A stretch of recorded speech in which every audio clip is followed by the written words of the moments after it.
Hello बच्चों, कैसे हो आप सब। मैं श्रीमती प्रेम परिहार, सहायक आचार्य, राजकीय बांगड़ महाविद्यालय डीडवाना।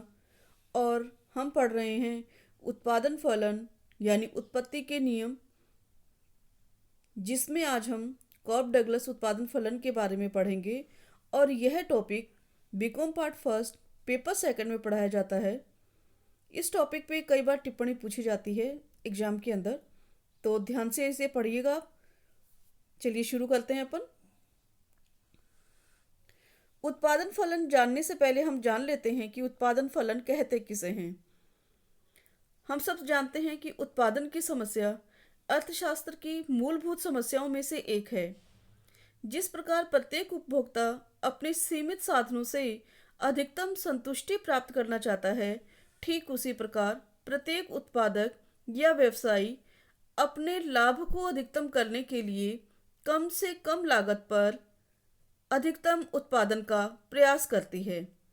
और हम यह भी जानते हैं कि अल्पकाल में कुछ साधन जो हैं वो स्थिर होते हैं, तो कुछ परिवर्तनशील होते हैं।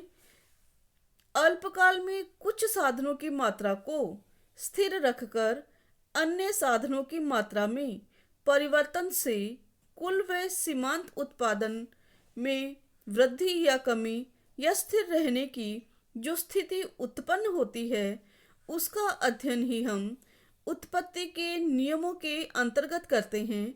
और इसे उत्पादन में उत्पादन फलन के नाम से जाना जाता है। यानी कि जब हम उत्पत्ति के नियमों का अध्ययन अल्पकाल में कर रहे होते हैं, तो उसे उत्पादन फलन कहा जाता है। दूसरी तरफ यदि हम इन्हीं उत्पत्ति के नियमों का अध्ययन दीर्घकाल में करते हैं, तो ये पैमाने के प्रतिफल के रूप में जाने जाते हैं। पैमाने का प्रतिफल अपना एक अलग टॉपिक है, उसके बारे में हम बाद में पढ़ेंगे। आज का वीडियो जो है हमारा उत्पादन फलन पर ही रहेगा, और उत्पादन फलन में भी हम कॉब डगलस के विश्लेषण के बारे में जानकारी लेंगे। चलिए देखते हैं उत्पादन फलन। उत्पादन करने के लिए जो साधन प्रयुक्त किए जाते हैं उन्हें पढ़ते यानी इनपुट्स कहा जाता है, और जो उत्पादित होता है उसे आउटपुट कहा जाता है। यानी उत्पाद जो हमारा है वो आउटपुट होगा, पढ़ते जो है हमारी इनपुट्स होंगी। और भौतिक पड़त और भौतिक उत्पाद के मध्य का जो संबंध है वही हम उत्पादन फलन या प्रोडक्शन फंक्शन के नाम से जानते हैं।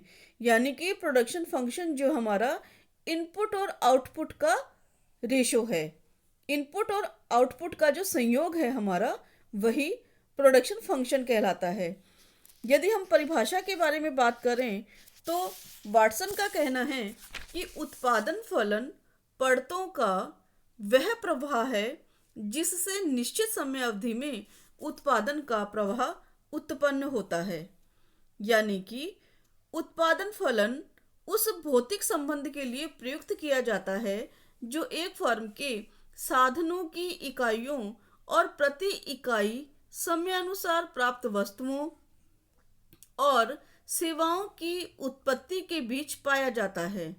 यदि हम ये सूत्र के रूप में जाने तो हम ये कहेंगे कि उत्पादन फलन बहुत सी वस्तुओं का फंक्शन है।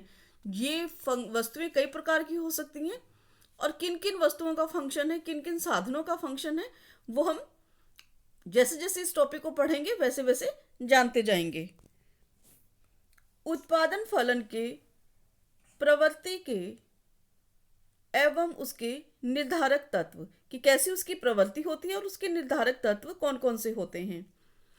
उत्पादन फलन जब हम जानते हैं तो हम ये कहेंगे कि उत्पादन फलन दो बातों पर निर्धारित होता है। प्राविधिक स्थिति यानी कि फर्म के लिए उत्पादन की कितनी प्रविधियां, कितनी तकनीकें, कितनी प्रौद्योगिकी उपलब्ध है। वह जब प्राविधिकी प्रगति होती है तो नए नए उत्पादन फलन का जन्म होता है। यानी कि जब तकनीक में परिवर्तन होता है तो नए नए उत्पादन फलन का जन्म होता है, क्योंकि सामान्यतः पहले से श्रेष्ठ तकनीक या प्रविधि का प्रयोग करने से पड़तें अगर यथावत भी रहती है तो भी उत्पादन में वृद्धि होती है। इस प्रकार तकनीकी ज्ञान और प्रबंधकीय योग्यता में परिवर्तन से उत्पादन फलन में भी परिवर्तन होता है। दूसरा, उत्पादन के लिए प्रयुक्त किए जाने वाले साधनों की इकाइयाँ अगर उत्पादन विधि पहली वाली ही रहे, पूर्ववत ही रहे, तो उत्पादन की मात्रा प्रयुक्त किए जाने वाले साधनों की मात्रा पर निर्भर करेगा। यानी कि उत्पादन की मात्रा कैसी है, ये हमारे साधनों की मात्रा यानी इनपुट्स पर निर्भर करेगा। परतों और उत्पादों के मध्य भौतिक संबंध जो है, अगर उसमें परिवर्तन हो जाए तो इसके लिए हम सांख्यिकीय विधियों का प्रयोग करते हैं। सांख्यिकीय विधियों के माध्यम से हम ये जान पाएंगे कि उत्पादन और पड़त के मध्य कैसा हमारा संबंध है। सबसे पहले इसके अंदर डगलस तथा कोब द्वारा एक अध्ययन किया गया, जिसे कि हम कोब डगलस अध्ययन के नाम से जानते हैं। डगलस और कोब द्वारा प्रस्तुत अध्ययन को ही हम कोब डगलस उत्पादन फलन के नाम से जानते हैं। अपने मौलिक रूप में यह उत्पादन फलन अमेरिका की संपूर्ण उत्पादन व्यवस्था पर लागू हुआ। उत्पादन फलन की रचना का कार्य बड़ा तकनीकी कार्य है, अतः इसे उद्योग की तकनीकी ज्ञान रखने वाले विशेषज्ञ ही ठीक प्रकार से कर सकते हैं। यानी कि अगर हम सांख्यिकीय विधियों का प्रयोग करते हुए उत्पादन फलन को जानना चाहते हैं, तो हमें उस तकनीकी या सांख्यिकीय विधि का पूरा ज्ञान होना आवश्यक है। जैसा कि कोब डगलस उत्पादन फलन के बारे में एक सारणी के माध्यम से हम जानेंगे कि कैसे हैं, क्योंकि इसकी सारणी के ऊपर भी कई बार क्वेश्चन आता है, टिप्पणी आती है। यह एक काल्पनिक सारणी है उत्पादन फलन की, जिसमें हम देख रहे हैं कि एक तरफ हमारी पूंजी की इकाइयां हैं और दूसरी तरफ हमारी श्रम की इकाइयां हैं, और हमें यहाँ दोनों के बीच में सबसे अच्छा संतुलन देखना है। यानी सबसे अच्छा संतुलन का मायने कि सबसे उत्तम श्रेणी का उत्पाद हम कैसे बना सकते हैं, अधिकतम उत्पाद हम कैसे बना सकते हैं, कम से कम हमारी जो इनपुट्स हैं उनको लगाते हुए। जैसा कि देख रहे हैं हम, पूंजी की इकाइयाँ 0 से लेकर के 5 तक हैं, और इधर नीचे हम देख रहे हैं बेस के अंदर कि श्रम की इकाइयाँ जो है हमारी 0 से लेकर के 5 तक हैं। अगर हम इस टेबल को अच्छे से देखते हैं और संयोग की बात करते हैं, तो हम ये देखें इसके अंदर कि अगर किसी इकाई की या किसी वस्तु की हम कितनी मात्रा का उपयोग करें कि हमें हमारा संयोग जो हम चाहते हैं वो हमें मिले। मान लीजिए कि हमें इसी टेबल के माध्यम से यह जानना है कि हमारी फर्म जो है 35 टन का उत्पादन करना चाहती है। अब यह 35 टन का उत्पादन वह किन किन संयोगों से कर सकती है, जिसके अंतर्गत हम देखते हैं कि हमारा पहला संयोग जो है वो बताता है कि श्रम की अगर हम 2 इकाइयाँ लगाते हैं और पूंजी की 5 इकाइयाँ लगाते हैं, तो हमें 35 टन का उत्पादन मिलता है। दूसरी स्थिति हमारी क्या आती है कि यदि हम श्रम की 3 इकाइयाँ लगाते हैं और पूंजी की भी 3 इकाइयाँ लगाते हैं, तो यहाँ हमारा उत्पादन कितना होगा, 35 टन, जो कि हम चाहते हैं। और तीसरी कंडीशन क्या है कि यदि हम श्रम की 5 इकाइयाँ लगाते हैं और पूंजी की 2 इकाइयाँ लगाते हैं, तो हमारा उत्पादन, जो वांछित उत्पादन कितना होगा, 35 टन। यानी कि 35 टन उत्पादन हमारा वांछित लक्ष्य है, लेकिन इसके अंतर्गत हमारी श्रम की इकाइयाँ और पूंजी की इकाइयों में क्रमशः परिवर्तन होता जा रहा है। जैसे जैसे हम श्रम की इकाइयाँ बढ़ाते हैं, हमारी पूंजी की इकाइयाँ कम होती जाती है। यानी कि हमारा जो तीसरा संयोग हम देखते हैं, वहाँ 5 श्रम की इकाइयाँ हैं और पूंजी की इकाइयाँ कितनी होगी, 2 होंगी, और अधिकतम उत्पादन, वांछित उत्पादन जो हम चाह रहे हैं वो कितना हुआ, 35 टन। दूसरी स्थिति है, यहाँ हमने श्रम की इकाइयों को कम किया है, श्रम की इकाइयाँ हमारी 3 हैं, तो यहाँ हमारी पूंजी की इकाई जो है वो बढ़ गई है, यानी पूंजी की इकाई भी 3 हो गई है, और वांछित उत्पादन कितना हुआ है हमारा, 35 टन। और तीसरी कंडीशन में हम देखते हैं कि श्रम की इकाई फिर हमने कम कर दी। यदि हम 2 श्रम की इकाइयों का प्रयोग करते हैं, तो यहाँ हमारी पूंजी की इकाइयाँ 5 प्रयोग में लानी पड़ेगी, और इस 5 इकाइयों के प्रयोग से हम हमारा वांछित उत्पादन ज्ञात कर सकते हैं। तो ये जो सारणी है, यह सारणी कोप डगलस की उत्पादन फलन के बारे में हमें जानकारी देती है। यहाँ हमें निश्चित मात्रा उत्पादन करने के लिए, जो हम वांछित मात्रा उत्पादन के लिए जानना चाहते हैं, उनमें उत्पादन परतों की न्यूनतम मात्राओं का संयोग दिया गया है कि इतनी न्यूनतम परतें यानी इनपुट्स तो हमें लगानी ही पड़ेंगी।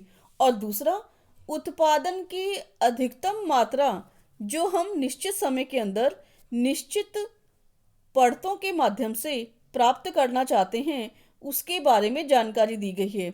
यानी कोप डगलस अगर विश्लेषण हम पढ़ते हैं, कोप डगलस का उत्पादन फलन हम पढ़ते हैं, तो हम इसके माध्यम से यह जान सकते हैं कि उत्पादन परतों की न्यूनतम मात्राओं का कौन सा समूह होगा जिससे हम वांछित मात्रा में उत्पादन प्राप्त कर सकते हैं, और उत्पादन की अधिकतम मात्रा प्राप्त करने के लिए दिए गए समय में यानी एक निश्चित समय में हम कितनी उत्पादन परतों के समूहों को प्रयोग में लाएं कि हमारा वांछित उत्पादन प्राप्त हो सके। इस प्रकार यह सारणी जो है हमें सांख्यिकीय तकनीक के बारे में जानकारी देती है और उसके माध्यम से हमें यह बताती है कि कैसे हम उचित संयोग के माध्यम से जो हमारी परतों का उचित संयोजन हम करके वांछित लक्ष्य आउटपुट का हम प्राप्त कर सकते हैं। कोप डगलस उत्पादन फलन की मान्यताएं। उत्पादन फलन का विश्लेषण विभिन्न मान्यताओं पर आधारित है, यानी कि उपयुक्त तकनीक फर्म उत्पादन में सबसे उपयुक्त तकनीक का प्रयोग करती है। दूसरा, तकनीक एवं प्रौद्योगिकी में कोई परिवर्तन नहीं। उत्पादन फलन की समय अवधि में उत्पादन तकनीक एवं प्रौद्योगिकी में कोई परिवर्तन नहीं होता है। तीसरा है साधनों में विभाज्यता। उत्पादन के साधनों में किसी भी सीमा तक विभाज्यता संभव है। चौथा, उत्पादन फलन निश्चित समयावधि का होता है।